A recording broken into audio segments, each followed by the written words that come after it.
Commonly referred to as the best place to live in the world, Canada is a land of promise. When you think of Canada, you typically think of a nation full of economic prosperity, a nation built on the backs of individual freedom, a nation full of magnificent natural wonders. However, the Canada we know and love today is built on an unfortunate truth. For thousands of years, Indigenous people have called Canada their home, using this sacred land to live prosperous lives. However, this all changed in the late 15th century when British expeditions colonized these lands.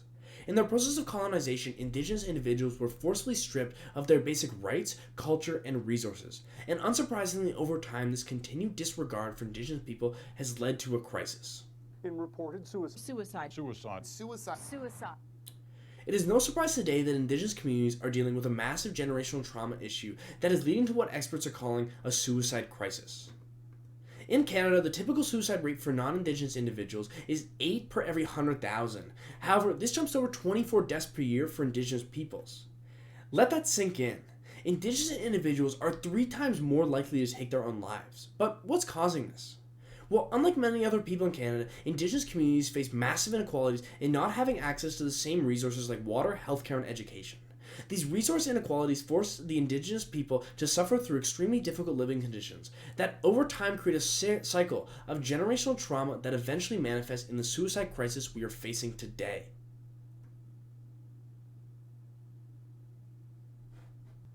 When exploring the underlying issues for the high suicide rates for Indigenous people, one of the key factors is the lack of clean water.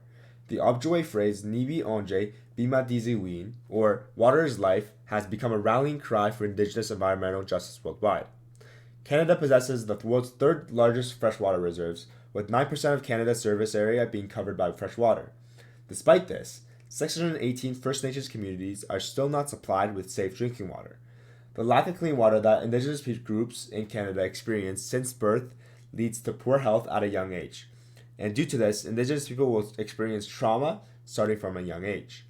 Moreover, in their article Decolonization is Not a Metaphor, Eve Tuck and Wayne Yang conducts research that indicates that First Nations communities with limited access to safe drinking water connects with disproportionately high suicide rates. Where water violations occur, sickness and death are not far. This article presents compelling evidence surrounding the link between water's insecurity and suicide in the First Nations in Ontario, illustrating that water is life is not only a metaphor, but is a struggle for life itself. Therefore, due to the lack of access to clean water, Indigenous people struggle with childhood trauma from poor health, which leads to an increased rate of suicide in the Indigenous community. However, water isn't the only lacking resource that contributes to the staggeringly high suicide rate. Healthcare stands as another critical one. According to Statistics Canada, significantly higher proportions of First Nations people reported being without a regular healthcare provider compared with non-Indigenous individuals. In fact, 56.5% of Inuit actually reported not having access to a healthcare provider, and many Indigenous individuals also reported having to wait 2 weeks to see their doctor or other healthcare provider.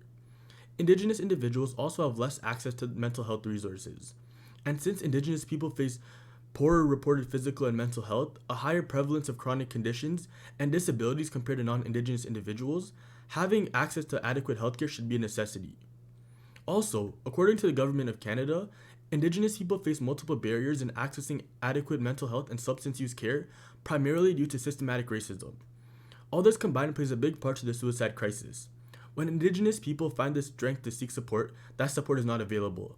And when they need help, they're unable to get it, leading to worse problems. However, there is yet another resource that many Indigenous people lack that contributes to the high suicide rate. This is the lack of education. As students here at the University of Waterloo, no matter where we may be from, we have all been going to school since we were 5 years old, and maybe even younger. School is a norm for us, but for thousands of Indigenous children and teens, this basic right is not available to them at all.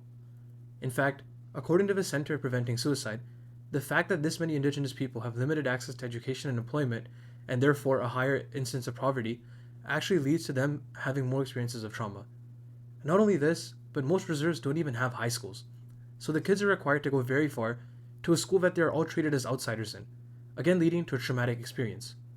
For the schools on the reserve, they are terribly underfunded, and don't even have basic amenities, such as counseling services for the trauma that they faced, or access to a water or cafeteria, amenities that we are all afforded.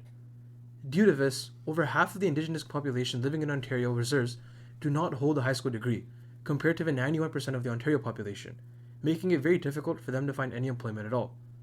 Try to picture that.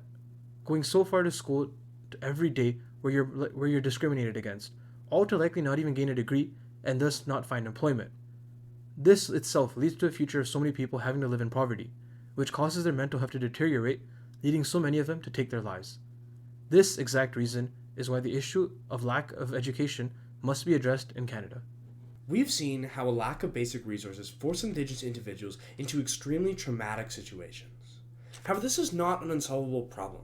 Individuals like yourself have an incredible opportunity to help provide communities with the resources they need, to break the cycle of generational trauma and provide relief from the suicide crisis. If you're passionate about supporting, you can donate to the Gord Downey Fund by scanning the QR code, where your donation will directly go to giving Indigenous communities the resources they need to thrive.